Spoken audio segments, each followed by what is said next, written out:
Bonjour mes amis, bienvenue à ce nouvel office du dimanche. Aujourd'hui c'est la fête des pères, alors à tous les pères, bonne fête. Avez-vous passé une bonne semaine? Avez-vous pu appliquer les principes de la confrontation que nous avons vus dimanche dernier? Si c'est le cas, j'aimerais beaucoup savoir ce que vous avez expérimenté et les gains que vous en avez retirés. Le sujet d'aujourd'hui est tout à fait différent. Peut-être vous est-il arrivé d'abandonner tout espoir de voir quelqu'un devenir meilleur et l'avez-vous considéré comme mauvais. Peut-être par exaspération, avez-vous même considéré que la seule façon de le changer était d'employer les manières fortes.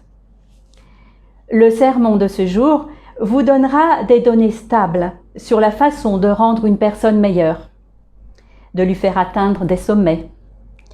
Nous allons aborder cela tout à l'heure. Pour commencer, voici le credo de l'Église de Scientologie.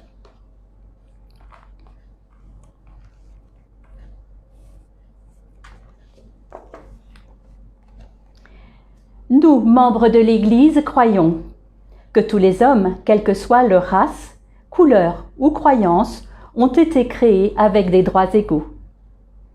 Que tous les hommes ont le droit inaliénable d'avoir leurs propres pratiques religieuses et de les exercer.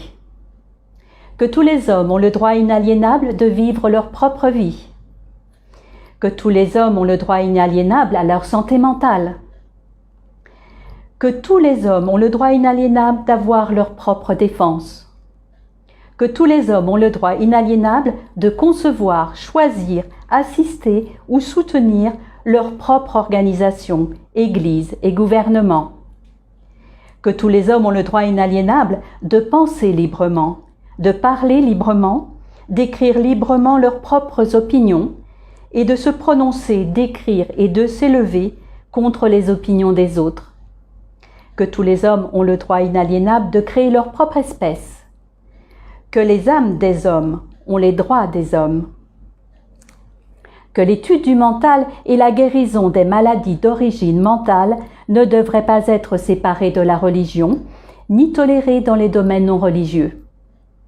Et qu'aucun agent autre que Dieu n'a le pouvoir de suspendre ou de négliger ses droits, de façon ouverte ou couverte. Et nous, membres de l'Église, croyons que l'homme est fondamentalement bon, qu'il cherche à survivre, que sa survie dépend de lui-même, de ses semblables, et de l'accomplissement de sa fraternité avec l'univers. Et nous, membres de l'Église, croyons que les lois de Dieu interdisent à l'homme de détruire sa propre espèce, de détruire la raison des autres, de détruire ou d'asservir l'âme d'un autre, de détruire ou de réduire la survie de ses compagnons et de son groupe. Et nous, membres de l'Église, croyons que l'esprit peut être sauvé et que seul l'esprit peut sauver ou guérir le corps.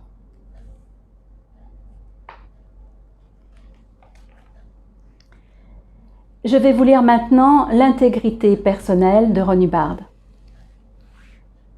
Ce qui est vrai pour vous est ce que vous avez observé par vous-même. Et lorsque vous avez perdu cela, vous avez tout perdu. Qu'est-ce que l'intégrité personnelle ? L'intégrité personnelle, c'est savoir ce que vous savez. Ce que vous savez n'est rien d'autre que ce que vous savez. C'est cela l'intégrité. Il n'y a pas d'autre intégrité. Bien sûr, nous pouvons parler d'honneur, de vérité, de tout cela, ces termes ésotériques. Mais je pense qu'on ne les trahirait pas le moins du monde si ce que nous observions était vraiment ce que nous observions. Si nous prenions le soin d'observer ce que nous observons et que nous observions toujours dans le but d'observer. Et sans nécessairement adopter une attitude sceptique, un esprit critique ou indulgent, mais certainement en maintenant suffisamment d'intégrité et de conviction personnelle, de confiance en soi et de courage pour pouvoir observer ce que nous observons et dire ce que nous avons observé. En dianétique et en scientologie, une chose n'est vraie que si vous l'avez observée. Elle n'est vraie que selon votre propre observation. C'est tout. Et voici le sermon de cet office. Il est intitulé la route vers la perfection.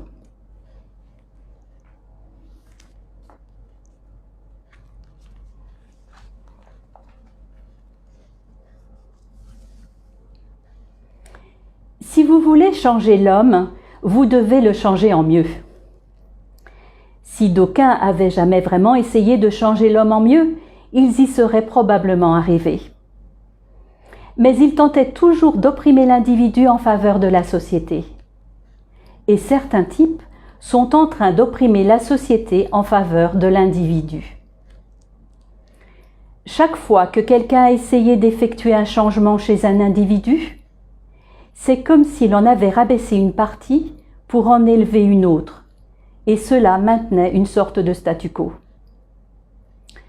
On n'avait pas changé l'individu, on avait simplement opprimé une chose pour en libérer une autre. Ainsi, au bout du compte, cela revenait plus ou moins au même. Mais si quelqu'un, à n'importe quel moment, avait simplement dit « Maintenant, écoutez, non seulement la société devrait avoir une chance, mais l'individu lui-même devrait en avoir une aussi. Non seulement l'État devrait avoir une chance, mais la famille aussi. Et maintenant, regardons si nous pouvons améliorer toutes ces choses en même temps. » Elles auraient apporté les mêmes changements, car l'homme ne changera que vers le bien. Si vous le changez sur tous les fronts, lui ne changera que dans un sens, celui du bien. Ceci pour vous dire qu'il doit y avoir quelque chose qui cloche dans l'idée que l'homme est mauvais. L'homme peut changer tout à fait facilement lorsque c'est vers le bien, et en est à peine capable lorsque c'est pour changer vers le mal. Vous pourriez prendre un méchant homme et ce serait plutôt dur de le rendre plus méchant encore. C'est presque impossible. À vrai dire, personne n'y est jamais arrivé. S'il avait des penchants criminels, comme Jacques l'Éventreur ou un autre, les gens pourraient le rouer de coups et il resterait criminel comme auparavant. Aucun changement. Si une organisation ou une science travaille sans cesse avec l'idée que l'homme est mauvais, elle ne peut le changer. C'est une leçon bien horrible et bien simple. Si nous avons une organisation qui croit que l'homme est mauvais, et qu'elle essaie de le changer pour le bien de la société ou quelque chose comme ça, ce dernier ne changera pas. L'intention de le changer, plus, ouvrez les guillemets, la nature malveillante de la bête, fermez les guillemets, le fixera à ce niveau. Maintenant, il y a des individus qui sont au niveau du mal, de la révolte, de la rébellion, de la paresse et de la stupidité. Et d'après tous les tests psychométriques, et d'après tous les tests psychométriques du passé, quand une société ou une organisation cherche, avec l'idée que l'homme est mauvais, à l'empêcher de faire plus de mal encore, tout ce qu'elle semble faire, c'est prendre de très grandes lances et le clouer là, à cet endroit précis. C'est de là que la psychologie, la psychiatrie, la phrénologie et d'autres sciences ont tiré leur concept. La phrénologie était l'étude de la forme du crâne pour déterminer le caractère et l'intelligence d'une personne. Ces sciences ont dû commencer avec l'idée qu'elles devaient faire quelque chose pour l'homme qui était si méchant qu'il était capable de blesser quelqu'un d'autre ou quelque chose de ce genre. Elles ont dû avoir un motif de ce genre, car elles ont tout de suite supposé, et maintenant nous parlons d'un fait scientifique, que nous pouvons démontrer n'importe quand, elles ont dû supposer qu'il était méchant parce qu'elles n'ont pas pu le changer. C'est une chose intéressante. Nous n'avons pas supposé que l'homme était bon, nous n'avons pas supposé qu'il était méchant. Nous avons simplement décidé de le regarder. Et nous avons commencé à le changer de toutes les façons possibles. Et nous avons découvert qu'il ne se contentait pas simplement de changer en bien. Dès que vous commenciez à le changer tout au long de la ligne vers le bien, dès que vous commenciez à lui donner une tape dans le dos et que vous aidiez tout le monde dans toutes les directions, il ne se contentait pas simplement de changer. C'était comme si vous enleviez vos mains d'un sommier à ressort après l'avoir comprimé. C'est ce que nous connaissons de l'homme aujourd'hui. C'est une chose très simple. Nous savons qu'un homme peut changer en bien, mais qu'il ne peut changer en mal. Et nous savons qu'une intention malveillante ne change pas un homme, mais le fixe. Inversement, une bonne intention le change. Nous avons vu tout cela répandu dans les religions. Nous avons eu des messies et autres qui sont apparus maintes et maintes fois en disant quelque chose du genre « aime ton prochain »,« tends l'autre joue », le concept bouddhiste de « ne fais pas à ton frère ce que tu ne voudrais pas qu'il te fasse ». Mais ils n'ont pas pu être une expression très claire de la situation parce que de toute évidence, l'homme ne pouvait pas apprendre cette leçon terriblement simple qui était contenue dedans. Trop souvent, les intentions de telles organisations ayant fait suite à ces messies visaient à tenir l'homme en échec au bénéfice de l'Église, de la société ou d'un quelconque groupe, de le garder dans le droit chemin, de l'empêcher de s'égarer, de nuire et de faire de mal à son prochain. Cela a fini par être utilisé comme un mécanisme de domination. De telles organisations, peu importe la bonté dont elles sont issues, ont alors de mauvaises intentions. Elles pensent que l'homme ferait mieux d'aimer son prochain. Et elles essaient de changer les hommes et échouent. L'homme change facilement en bien, en fait avec une telle facilité que c'en est incroyable. Nous lui donnons une chance.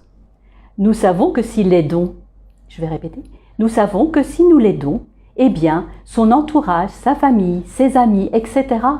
en seront tous améliorés par contre-coup. Nous savons qu'il n'en souffrira en aucune façon. Nous élevons simplement ses aptitudes, nous le rendons plus capable. Et nous découvrons que tous ces efforts, ces tendances et ces impulsions de survivre étaient orientés vers le fait d'aller mieux et d'améliorer les choses. Et il continuait à monter. Et dans cette direction vers le haut, il n'y a pas de plafond. De toute évidence, il n'y a pas de sommet. Autrement dit, la race humaine peut s'élever par ses propres moyens. Si vous essayez de la détériorer dans le but de l'améliorer, vous échouerez toujours. Si vous êtes juste détendu sur le sujet et que vous lui accordez de la bonne volonté pour faire ces différentes choses, quelque chose de très bizarre va se produire. Vous allez rendre l'homme meilleur inévitablement. Heureusement, l'homme ne change qu'en direction du zénith. Il ne change qu'en direction des étoiles. Il ne changera jamais en direction des faux à serpents. Peut-être est-il juste assez maudit pour savoir cela quelque part tout au fond de lui. Peut-être est-il juste assez méchant pour se rendre compte qu'il est allé suffisamment loin vers le bas lorsqu'il y est allé. Et peut-être que la seule direction qui lui reste offerte est celle des étoiles. Grâce à l'audition de Scientologie, vous gagnez le respect de vous-même et vous retrouvez votre bonté innée et votre spiritualité. Commencez votre prochaine étape sur cette route. C'est la seule route vers les étoiles.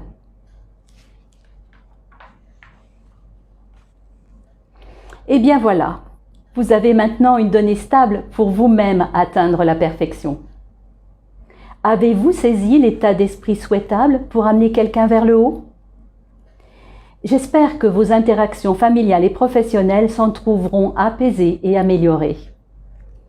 N'hésitez pas à me faire part de vos commentaires et de vos expériences dans l'application de ces données. Et maintenant, je vous invite à participer aux différents webinaires de la semaine. Lundi 21 juin à 19h30, comment avoir un couple. Je vais répéter. Lundi 21 juin à 19h30, comment avoir une vie de couple heureuse et durable. Vendredi 25 juin à 19h30, comment élever des enfants heureux. Pour notre prochain office du dimanche, je vous donne rendez-vous le 27 juin à 11h en ligne. Terminons cet office avec la prière de Scientologie pour la liberté totale.